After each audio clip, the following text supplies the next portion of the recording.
My family disowned me, until they needed my signature for a $2.7 million loan. You don't belong here. That's what my father said to me calmly, almost like a fact, right before I stood up and walked out of the last strategy meeting I'd ever attend for our family business. I didn't slam the door. I didn't raise my voice. I just quietly picked up my notebook, the one with sketches no one ever looked at, and stepped out of the room, out of the building, and, unknowingly, out of the life I had been trying to make work for far too long. My name is Olivia Morgan. And 5 years ago, I walked away from a company that carried my last name, a family that shaped my entire identity, and a future that was never really mine to begin with. I wasn't fired. Not officially. I was erased softly, efficiently, without ceremony. Until that moment, I had spent nearly 3 years working unpaid hours, pushing through backlogs, cleaning up behind mistakes I didn't make, and designing solutions no one wanted to hear about. I thought if I kept proving myself, if I stayed quiet long enough, anyone would say, "She belongs here too." But instead, I got a sentence. 7 words. And a door that wouldn't open again. I walked out with nothing more than a few savings, a used laptop, and the quiet kind of anger that doesn't burn, it builds. The kind that doesn't make you scream, it makes you start. That was the beginning. At first, I didn't know where I was going. I just drove. Out of the city, out of the noise, away from every place that reminded me I was once somebody's daughter, somebody's backup plan. I ended up in a small Oregon town with 1 gas station, 3 traffic lights, and a lot of trees. The kind of place no one would look for me, and more importantly, no one expected me to be anything but myself. There, behind an old wood shop, I found a shed. Broken, leaky, forgotten. It reminded me of me. But it had light. It had space. And most of all, it had silence. So I stayed. I scrubbed the floors, patched the walls, wired in electricity, and built a desk from scrap wood. And for the first time in years, I started to draw, not to impress anyone, not to win approval, but because it made me feel alive. I didn't have clients. I didn't have a logo.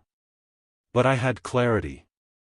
I knew what I wanted to build, homes that made people feel like they belonged, even if the world told them they didn't. So I gave my tiny studio a name. A name that felt like hope. I called it Nest because it was small, safe, and enough. And slowly, quietly, it grew. What I didn't know then was that 5 years later, the very people who once cast me out would come knocking. Not with apologies. Not with open arms. But with desperation. And a folder. And a request that would put everything I'd built at risk. This is the story of what happened when I was finally asked to come back, and why I said no. Not out of pride. Not out of revenge. But because some things are too sacred to lose a second time. And maybe, just maybe, you've been there too. I didn't leave with a plan.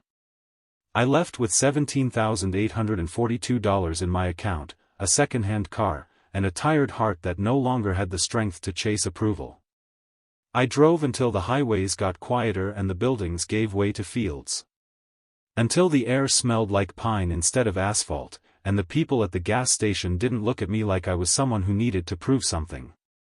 I ended up in a small town tucked between 2 forested ridges, with a name so forgettable I only remembered it because it was on the side of the post office. There was no business district, no co-working spaces, no hip cafes with exposed brick and overpriced lattes. Just a single diner, a barbershop, and a hardware store that still ran on cash and trust. And just behind the wood shop on Maple Street, there it was. A half-rotted shed with a rusted tin roof, leaning slightly to one side like it had given up resisting gravity. The windows were clouded. The floor had caved in on one side. And yet when I opened that creaking door and stepped inside, something in me whispered, "This is where you start again." The owner, Mr. Langley, was an old man who had spent his life making furniture for the local schools. His hands were worn and rough, but his voice was warm. He didn't ask why I was there. He didn't ask what I planned to do with the shed. He just looked at me for a moment and said, "If you've got something worth doing, the space is yours." And that was all I needed. I rolled up my sleeves and went to work. I spent the first 2 weeks just making the place livable. I patched the roof with salvaged metal I found behind the lumberyard. I laid down new floorboards, wired in a few outlets, hung up a single bulb light, and set up a folding chair and a makeshift table. I had no blueprints, no staff, no customers. But for the first time in my life, I wasn't under anyone's shadow. And that was worth more than any paycheck I'd ever earned. Every morning I showed up at 6 a.m., unlocked the crooked door, and sat in front of that table with my notebook. I sketched quietly, obsessively concepts for homes that could breathe. Not the cold, boxy monstrosities I'd been forced to work on in the family firm, but warm, human-scale dwellings that used reclaimed wood, captured sunlight, and let people live simply, comfortably, and in harmony with the land beneath them. I didn't have a brand or a slogan. I didn't even have business cards. But I had something better, a vision that didn't need to be approved by a committee. On a whim, I started a blog. Nothing fancy, just a digital journal where I uploaded sketches, progress on the shed, and thoughts on building design that felt less like industry and more like intimacy. I called it Nest Notes. For weeks, no one read it. And then one morning, an email arrived.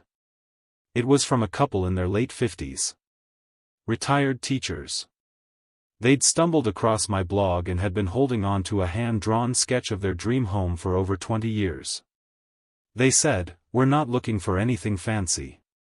We just want to finally build a house where we can grow old together." I stared at that message for a long time. It was only a 1,000-square-foot home. There was no budget for luxury, no contractor to impress.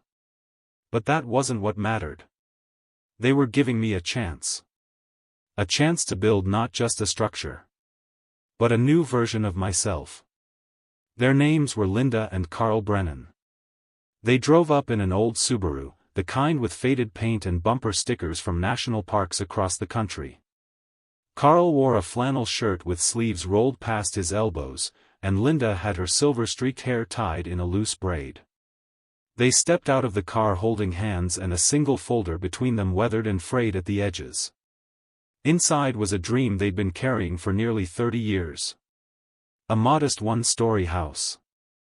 2 bedrooms, 1 bath, a front porch that caught the morning sun, and a window by the kitchen sink where Linda could see the flower garden she'd always wanted to grow. No cathedral ceilings. No marble countertops. No high-tech smart systems. Just warmth. Simplicity. Light. As they unfolded the paper sketch on the table in my shed-turned-studio, Carl looked at me and said, "We've been holding on to this since 1989. We've had 5 architects laugh it off. One said it wasn't worth building. But we saw your blog, and, well, something told us you'd understand." I did.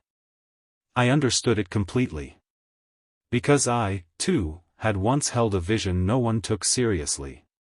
So I said yes. Not because it was a big commission, it wasn't. They could only afford a $600 design fee, paid in 3 installments. But I knew this was the kind of project you don't take for money. You take it for meaning. Over the next 2 months, I worked with them side by side. Carl helped source reclaimed wood from a nearby barn that had collapsed in a storm years ago. Linda brought in old books about wildflowers and painted swatches she hoped would match the colors of the hills in spring. They didn't treat me like a service provider. They treated me like someone who belonged. And I hadn't felt that in years. I poured myself into that design like it was the only thing that mattered. We worked with a small local crew, retired builders, apprentices, and a man named Leo who'd been doing roofs since the 70s and swore by hammer and nail over any nail gun. It wasn't perfect. We ran into delays. Materials ran short. The budget was tight. But none of that seemed to matter when Linda stood in the finished kitchen, looked out the window, and whispered, "I waited 27 years for this view." Then she cried. Not loud or dramatic. Just soft tears that said more than words ever could. Carl walked up behind her, kissed the top of her head, and they stood there in silence. The kind of silence that feels like a song. That moment changed something in me. It reminded me that home isn't measured in square footage or style. It's measured in feeling. In how deeply the walls can hold the stories that live within them. And that's what I wanted to build, not houses. Homes. I didn't know it then, but that project, just 998 square feet of reclaimed beauty, would become the cornerstone of everything that came next. Because a month later, Carl and Linda referred me to 2 more couples. And suddenly, I wasn't just designing in silence anymore. I was being heard. That was how it began. Not with a viral post. Not with an investor pitch. But with 2 people, a pencil drawing, and a window that faced the morning light. And just as my sketchpad started to fill with new lines, something else was stirring too. Something much larger than I expected. Something I wasn't quite prepared for. It began with a message, one that would carry my little blog far beyond the hills of this quiet town. It started with an email. The subject line read, "Your work caught our eye." It was from a small architecture magazine in Seattle. I almost deleted it, thinking it was spam or maybe someone trying to sell me solar panels. But something about the tone felt different. So I opened it. Inside was a short message. "One of our writers stumbled upon your blog while researching eco-housing projects. The story about the Brennans and their flower-facing window really moved her. Would you be open to a short feature?" I reread that line. Really moved her 3 times. Up until then, I had never once considered that the sketches I posted online, written in quiet moments between hammering beams and collecting wildflower references with Linda, could mean something to people I'd never met. I replied yes. No fancy portfolio. No branding deck. Just a few cell phone photos, a couple paragraphs about the project, and a link to my blog. That was all I sent. 2 weeks later, the article came out. It was titled "The Nest in the Woods, Building Intimacy in Small Spaces." It didn't just talk about the structure. It talked about the story. About the people. About the feeling. And in a world where architectural publications often chase glossy aesthetics and billionaire builds, someone had chosen to talk about a home with no gate, no marble, and no nameplate. That small ripple became a wave. Within a month, I received 5 more emails from students, sustainability groups, and even a retired professor who invited me to join a community housing panel. Then one afternoon, a message popped up in my inbox. It was from Berlin. A symposium on ecological architecture was curating speakers from around the world. They'd read about my work and asked if I would be willing to present. At first, I thought it was a mistake. Who was I, after all? I didn't run a firm with a city view office. I didn't wear tailored suits or carry a degree from a European design school. I was just a girl who worked out of a patched-up shed in Oregon and believed a home should feel like a heartbeat, not a showroom. But I said yes. Not because I wanted to be seen, but because I wanted others, especially young designers, to know they didn't need a legacy name or a corporate ladder to climb. They just needed clarity, courage, and a little stubbornness. I flew to Berlin with nothing but a backpack, my original sketchbook, and a printed photo of the Brennans standing in front of their home. My presentation had no slides, no animation. I just told the story start to finish about the people who trusted me, the shed that became my studio, and the values I refused to compromise. When I finished, the room was silent for a few seconds. Then someone stood up. And then another. And then the whole auditorium was on their feet. I didn't cry. I didn't even smile right away. I just stood there, still, breathing it in. That moment didn't make me famous. But it made something clear: recognition that comes from the heart doesn't need permission. It doesn't need legacy. It just needs truth. And if I had waited for my family's validation, I never would have known how far I could go without it. That night, walking back to the hostel under the Berlin sky, I didn't feel proud. I felt free. But freedom has its price. Because not long after I returned, I would find out that the name I'd left behind, Morgan, was about to knock on my door again. And this time, they weren't coming to argue. They were coming to ask for something. It was a Friday afternoon. The light outside my workshop had turned that soft amber shade it only gets in autumn when the air starts to carry the quiet scent of pine and cold mornings to come. I had just finished reviewing the design layout for a small hillside home we were building for a retired nurse and her husband. Nothing fancy, just a place where their grandkids could come visit on weekends and pick blackberries in the backyard. I reached for my keys and stepped outside. That's when my phone rang. I didn't recognize the number at first. Oregon area code. Local, maybe a vendor or a new client. I almost let it go to voicemail. But something told me to answer. The voice on the other end stopped me cold. "Olivia, it's Mom." I hadn't heard her voice in almost 5 years.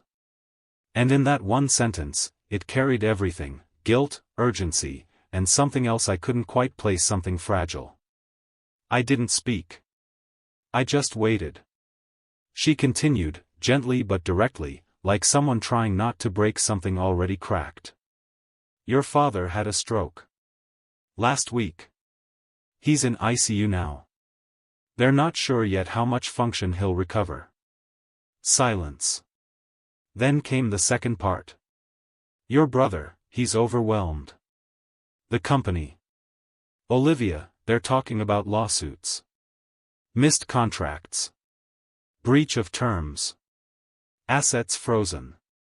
We're running out of options." There it was.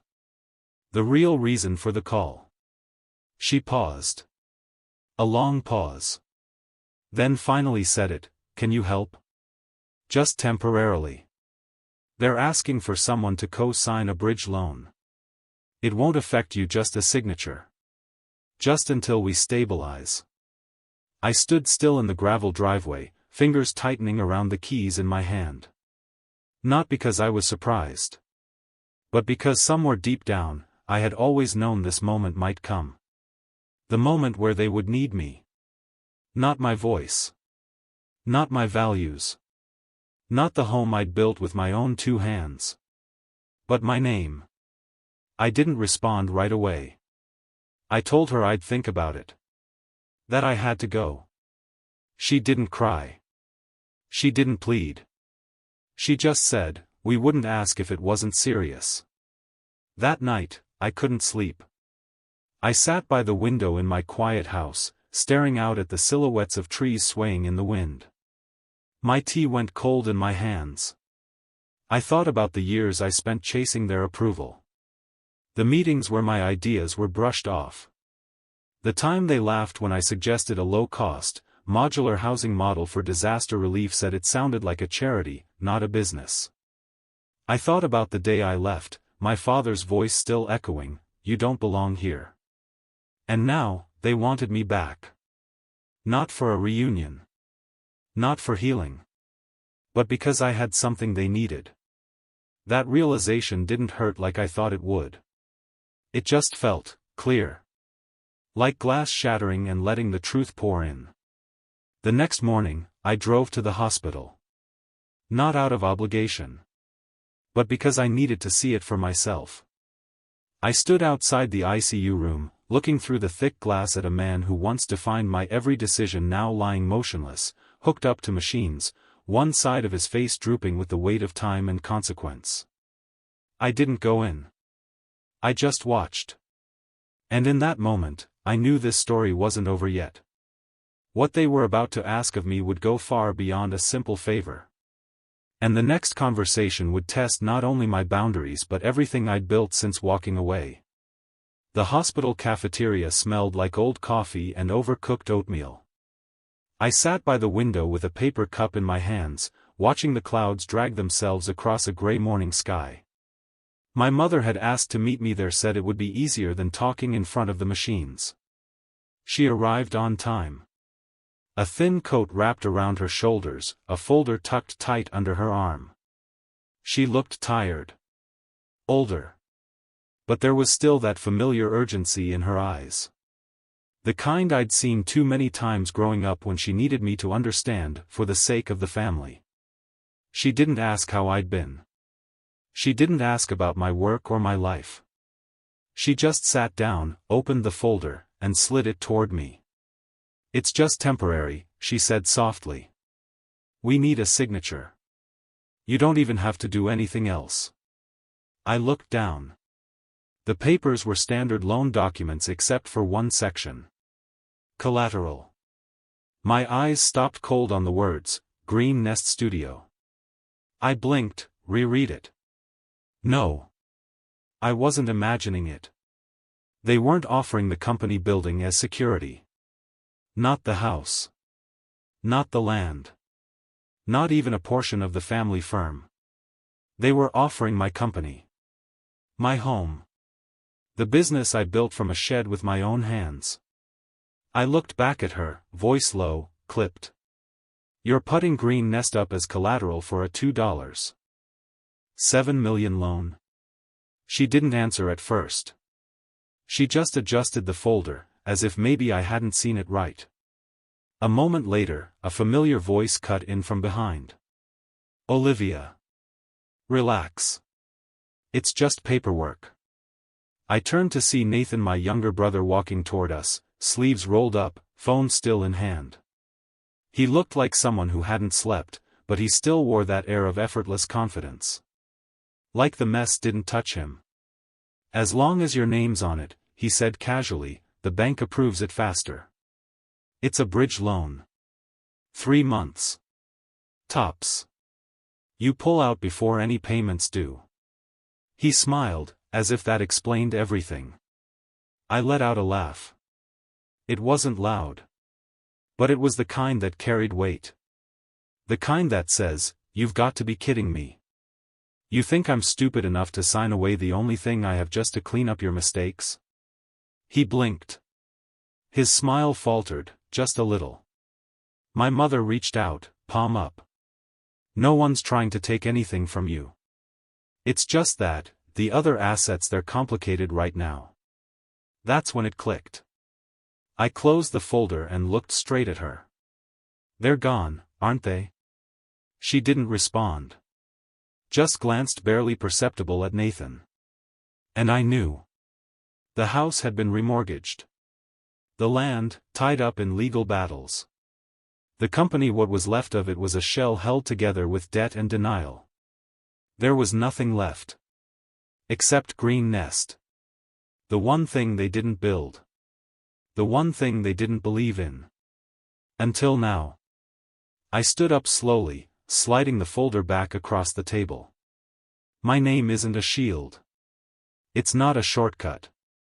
And this isn't about family. This is about survival. Yours. Nathan's voice rose, just slightly. "Come on, Olivia. It's not like we're asking for money. Just your signature." "No," I said, steady. "You're asking for the risk. For the one thing I've poured my life into, for 5 years of waking up early, of sketching in silence, of building something you all said would never work." I looked at my mother one last time.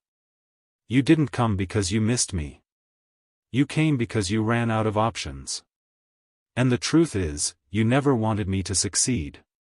You just didn't expect me to do it without you." She looked like she wanted to speak.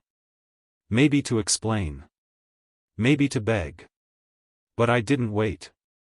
I turned and walked away. Not because I was angry. But because, for the first time in my life, I didn't need to stay and prove anything. I didn't block their numbers. I didn't delete the contact names or change my email. I simply stopped replying. Not out of spite. Not out of some dramatic sense of revenge. but because I finally understood something no one ever taught me growing up. Silence can be the kindest answer you'll ever give. There were missed calls. Dozens. Text messages that started with, "please," and ended with, "we didn't know where else to turn." Emails that came with subject lines like, "just a conversation, one more time, think about Dad." I read them all. And then I closed the screen, took a deep breath, and let them go. I'd already said what I needed to say in that hospital cafeteria, with a folder between us that felt heavier than years of unspoken resentment. And I knew, if I replied, if I walked back into that world, I wouldn't just be risking Green Nest. I'd be risking myself. Because saying yes wouldn't be about help. It would be about guilt. About returning to a pattern I'd spent years unlearning, where love was currency, and silence was the cost of keeping peace. But this time, I didn't want to keep peace if it meant losing myself. And so, for the first time in my life, I chose peace within instead of around me. It wasn't easy. There were nights I lay in bed, the weight of silence pressing against my chest like a second pillow. I'd think about my father, motionless in that hospital room, and wonder if he ever regretted what he said.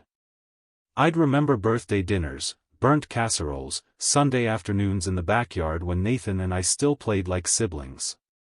I'd think about my mother's voice calling us in for dinner, or the way her hands used to cup my face when I was sick. And some nights, the ache would make me want to pick up the phone. But I didn't. Because I knew the difference now between longing and loyalty. Between love and responsibility. Between being part of a family and being a fallback plan. I didn't leave the door open for them. But I didn't lock it either. I just stepped away from it. And let whatever needed to happen, happen. I focused instead on what was real. The work in front of me. The interns who showed up early and stayed late because they believed in this mission. The clients who brought hand-drawn sketches and real dreams, like Linda and Carl had once done. The feeling of watching a home go up, board by board, knowing it would shelter a story no one else could write. And slowly, the silence stopped feeling heavy. It started to feel sacred. That, too, is love. The kind that doesn't force. Doesn't chase. Doesn't demand apologies to move forward. It just releases. And chooses to build something new. A month after I walked out of that hospital cafeteria, I boarded a flight to Berlin. It was the same symposium I had been invited to the year before, only this time, I wasn't just speaking. I was exhibiting. I brought with me a scaled model of a house I'd been quietly designing for the better part of a year. Nothing flashy. Just a 950 square foot home made entirely from reclaimed wood and recycled insulation, powered by a roof-integrated solar grid, and supported by a rainwater harvesting system that could support a family of 4 year-round. I called it the unbought house. Because it wasn't built for market appeal. It wasn't tailored to high-end investors. And it definitely wasn't created with resale value in mind. It was built for permanence, for principle. For people who wanted something honest, rooted, and real. At the conference, a journalist from a sustainable living magazine stopped by the booth. She asked the usual technical questions: how much energy it stored, what the build cost was, how it held up in winter conditions. But then she looked at me and said, "Why this? Why such a small, intentional design, when you clearly have the skills to go so much bigger?" And I smiled, not out of defensiveness, but with quiet clarity. Because I'm not building to impress anymore, I told her. I'm building to protect. To protect what matters: peace, belonging, and the freedom to live without having to perform for a room that never wanted to understand you. She didn't ask any more questions after that. She just nodded, thanked me, and walked away. A week later, her article ran with the headline, "The House That Couldn't Be Bought, and the Woman Who Refused to Sell Out." It went viral in a quiet kind of way, shared in niche circles, community forums, and classrooms. Not because it promised innovation, but because it reminded people of something we tend to forget. That building something with your own hands on your own terms is still one of the most radical things you can do in this world. That article brought more attention to Green Nest than any pitch deck or marketing plan ever had. But I didn't hire PR. I didn't expand beyond what I could hold. I kept the studio grounded, the team small, the mission unchanged. Because I know how easy it is to lose yourself in noise, especially when the world starts calling you a success. But I also know this: success means nothing if you're not proud of who you are when you close your laptop at night. It means even less if you lose the joy of what started it all. And for me, it started with a shed, a sketchbook, and a whisper inside that said, "You're allowed to build something different." And now, years later, I still wake up early. I still walk barefoot across the wooden floors of my self-built house. I still keep my hands in the work, not because I have to, but because I want to remember what it feels like to create something the world didn't ask for, but deeply needed. And sometimes, when the wind is just right, I sit on the porch with my tea, look out at the pines, and whisper to the quiet around me, "This was worth it. All of it." A few months after the Berlin Symposium, I received a package in the mail. No return address. Just a simple manila envelope with my name handwritten in black ink. Inside was a copy of Green Living World magazine. I flipped it open, half expecting it to be a promotional copy, maybe something related to the article about the unbought house. But then I saw it. A full-page feature. A headline that read, "The Forgotten Builder of America, Olivia Morgan's Quiet Revolution." They called me the Forgotten Builder. At first, I didn't know how to feel about that phrase. Was it praise? A poetic nod to resilience? Or just another way to say we overlooked you until you couldn't be ignored anymore? But as I sat with the words, letting them settle around me like soft dust, I realized something. IW. As forgotten. Not by accident, but by design. I wasn't flashy enough. Wasn't connected enough. Didn't fit the mold of what a visionary was supposed to look like. And for a long time, that made me angry. I wanted anyone to say, "You were right all along." But over the years, the silence taught me something more valuable than applause ever could. That doing meaningful work, quietly and consistently, is its own reward. You don't need headlines to matter. You don't need applause to feel seen. And you definitely don't need a seat at someone else's table when you've already built your own plank by plank, value by value. There was a time when I used to measure success in validation. In getting the call back. In finally hearing my father say, "I'm proud of you." In someone from the family company emailing, "We were wrong." But none of that ever came. And I've stopped waiting for it. Because the truth is, if you wait too long for the world to clap, you'll miss the quiet joy of the work itself. And these days, I live for the quiet. The gentle hum of a saw in the workshop. The crinkle of fresh blueprints in a student's hands. The knock of a new client holding a notebook full of dreams they've never dared say out loud until now. That's the applause I care about. Not because it's loud, but because it's real. And if someone calls me forgotten again, I won't flinch. Because I know I was never building for them anyway. Sometimes, late at night, when the house is quiet and the wind moves gently through the trees outside, I wonder what might have happened if I had said yes. If I had signed the papers. If I had stepped back into that boardroom. If I had agreed to save something that once refused to save me. Would it have made me a better daughter? A more loyal sibling? Or just someone who once again traded peace for approval? I'll never know.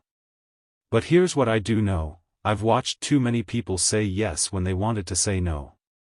I've seen brilliant minds shrink themselves just to fit into spaces that were never built for them.